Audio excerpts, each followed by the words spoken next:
تو یاد رکھیں کہ لفظ حدیث کا معنی علامہ جوہری صحاح میں لکھتے ہیں کہ لفظ حدیث کلام کو کہا جاتا ہے. لفظ حدیث کلام کو کہا جاتا ہے. ای حدیث ای الکلام قلیلہ و کثیرہ سواء، پھر وہ کم ہو یا زیادہ ہو، جتنا بھی کلام ہو اس کو حدیث کہا جاتا ہے. قرآن کریم نے اللہ رب العزت کے کلام کو، اللہ رب العزت کی بات کو، اللہ کے قرآن کو بھی حدیث کہا ہے. قرآن کریم کے اندر 5ویں پارے میں اللہ تعالیٰ فرماتے ہیں وَمَنْ أَصْدَقُ مِنَ اللَّهِ حَدِيثًا، اللہ سے زیادہ سچی بات کس کی ہو سکتی ہے. اسی طرح قرآن کریم میں اللہ تعالیٰ فرماتے ہیں فَبِأَيِّ حَدِيثٍ بَعْدَهُ يُؤْمِنُونَ، کہ اللہ کی حدیث اور اس کی بات اور اس کے کلام کے بعد پھر تم کس چیز پر ایمان لاؤ گے.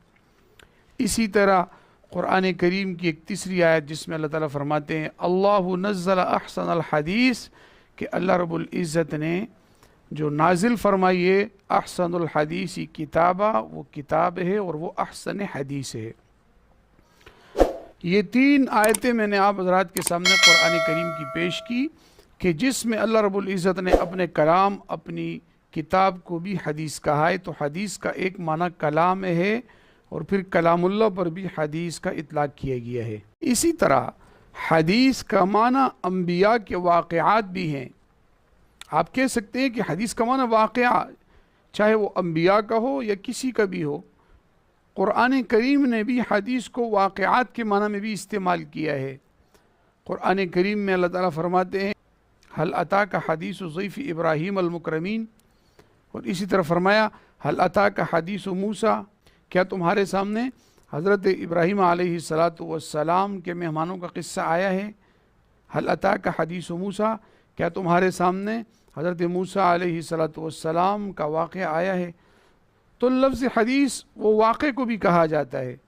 اسی طرح لفظ حدیث جیسا کہ محدثین نے لفظ حدیث کو حضور صلی اللہ علیہ وسلم کے اقوال، افعال اور تقریرات کے لیے استعمال کیا ہے، یہ بھی انہوں نے کوئی اپنی طرف سے نہیں بنایا، بلکہ انہوں نے قرآن کریم کی رہنمائی لے کر لفظ حدیث کو حضور صلی اللہ علیہ وسلم کے اقوال کے لیے بیان فرمایا ہے. سورۃ تحریم آیت نمبر 3 میں اللہ رب العزت نے فرمایا وَإِذْ أَسَرَّ النَّبِيُّ إِلَى بَعْضِ أَزْوَاجِهِ حَدِيثًا، جس کا ترجمہ یہ ہے کہ اس وقت کو یاد کرو جب نبی علیہ السلام نے اپنی ازواج مطہرات سے راز کی بات کہی. بعض ازواجہ حدیثا، یہاں پر حدیث کو حضور صلی اللہ علیہ وسلم کی بات کے لیے استعمال کیا گیا. سورۃ الضحیٰ کے آخر میں حضور صلی اللہ علیہ وسلم سے کہا گیا حدث، آپ بیان کریں. تو حضور کا بیان بھی حدیث ہے، حضور کی بات بھی حدیث ہے. اور پھر سورۃ تحریم کی آیت نمبر 3 سے تو یہ بات بھی معلوم ہوئی کہ حضور صلی اللہ علیہ وسلم کی وہ بات بھی حدیث ہے کہ جو قرآن میں نہیں ہے. منکرین حدیث کہتے ہیں کہ حضور صلی اللہ علیہ وسلم کی بات کو حدیث کہا جاتا ہے اور حضور کی ساری باتیں وہ قرآن کریم میں ہیں. لیکن سورۃ تحریم آیت نمبر 3 میں یہ بات معلوم ہوتی ہے کہ حضور صلی اللہ علیہ وسلم کی بعض وہ باتیں بھی تھی کہ جو راز کی تھی، ان کو بھی قرآن نے حدیث کہا، کیونکہ سورۃ تحریم میں جس راز کی بات کا ذکر کیا گیا ہے کوئی بھی ثابت نہیں کر سکتا کہ وہ راز کی بات قرآن کے کون سے پارے میں یا کون سی آیت میں موجود ہے. آیا یہ نعرہ کہ حدیث بھی اسلام اور دین کا ماخذ ہے، یہ نعرہ آج سے شروع ہوا ہے یا اس کو حضور صلی اللہ علیہ وسلم کے ساتھ جوڑا جاتا ہے؟ یا پچھلے انبیاء میں بھی حدیث موجود تھی اور پچھلے انبیاء کو بھی اللہ رب العزت نے وحی غیر مطلوع یعنی غیر کتابی وحی سے نوازا تھا. اس پر غور کرتے ہوئے اگر ہم قرآن کریم کو دیکھیں تو قرآن کریم کے اندر سورۃ احقاف آیت نمبر 4 میں اللہ تعالیٰ ارشاد فرماتے ہیں ایتونی بکتاب من قبل ھذا او اثارۃ من علم ان کنتم صادقین، جس کا مطلب یہ ہے کہ اے پیغمبر صلی اللہ علیہ وسلم آپ ان سے کہہ دیں کہ تم جو باتیں کرتے ہو اس پر تم میرے پاس 2 قسم کی دلیلیں لے کر آ سکتے ہو. یا تو ایتونی بھی کتاب من قبل ھذا، یا کوئی اس سے پہلے کی آسمانی کتاب لے کر آؤ، او اثارت من علم، یا کوئی علم الاثار یا ایسا علم لے کر آؤ جو پہلے سے چلا آ رہا ہو. ان کنتم صادقین، اگر تم سچے ہو۔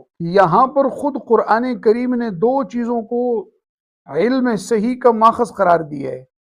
ایک وہ علم کے جو کتابی علم ہو، وہ وحی کی جو کتابی وحی ہو، فرمایا اتونی بکتاب من قبل ھذا، اس سے پہلے کی کوئی کتاب لے کر آ جاؤ۔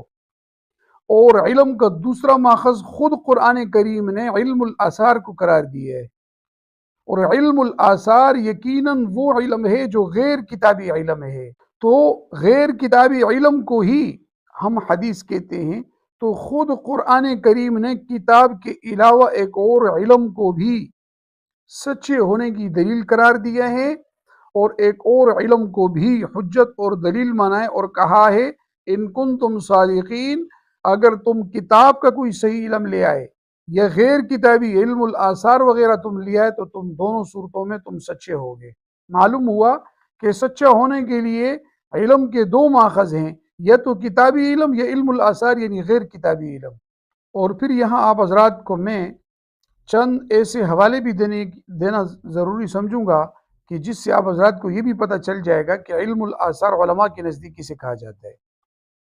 حضرت مطر الوراق فرماتے ہیں کہ علم الاثار سے مراد قال بروایت عن انبیاء علیہم السلام، کہ اس سے مراد وہ روایات ہیں جو انبیاء علیہم السلام سے مروی ہیں۔ اور اسی طرح امام التفسیر حضرت مجاہد فرماتے ہیں کہ علم الاثار سے مراد اسناد الحدیث ہے۔ اور محدث جلیل حضرت سفیان ابن عیینہ کے نزدیک بھی علم الاثار سے مراد وہ علم ہے جو غیر کتابی ہو، اور اس سے مراد علم الحدیث ہے۔